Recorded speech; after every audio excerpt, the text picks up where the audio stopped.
What up, everybody?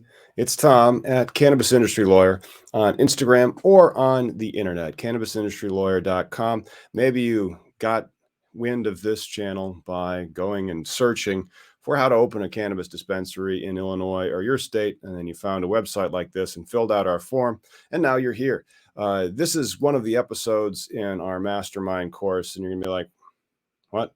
There's a mastermind course? Yeah, if you go to Cannabis Industry Lawyer, we'll make an offer for you to learn a lot about the industry you want to get into. And that's the point of today's episode and the whole thing that you'd be learning in the knowledge.cannabisindustrylawyer.com. You'd get these types of pearls of wisdom and tips as to why you shouldn't miss the next cannabis license window.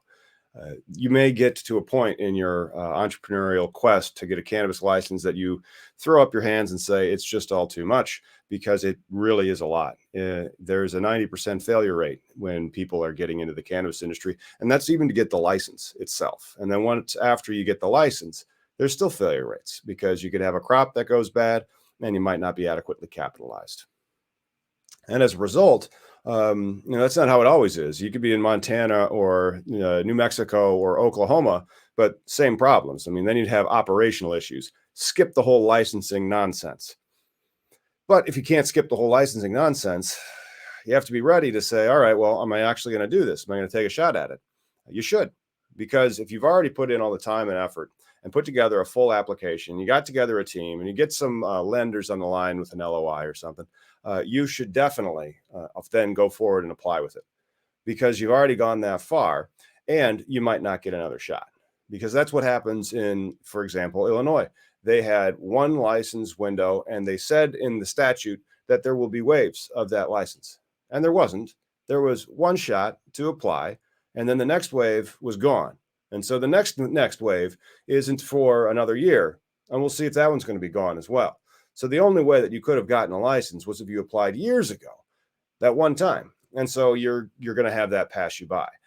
And so you shouldn't do it. And right now in New Jersey, there's a class of people that applied and then sued in 2019, and that still hasn't been resolved. And they're going to go to a new licensing window here shortly. You should get in on that one, because those people from 2019 in their settlement, and there will be a settlement, it'll be large, they may get special treatment in the next awarding of the licenses. You see this in these types of states like Illinois or New Jersey or Arizona or Nevada, anywhere where they make the license particularly difficult to get. So if you're in one of those states and you want to get into the cannabis industry, it's going to be very, very expensive, and you should apply early, because that might be the last time you get to apply for many years.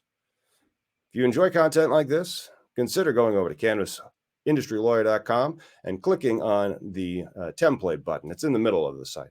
Here, I can navigate over to it really quickly by clicking on this icon. That's right. You go to our self-learning options, and I'll direct you over to knowledge.cannabisindustrylawyer, where you can find all sorts of information regarding putting together your team, your application, your financial models, your corporate structure theory. It's a treasure trove of the knowledge that I've learned from my time as being a cannabis industry lawyer. And I'll see you the next cannabis legalization news. Every week we do a broadcast of that. Talk to you real soon.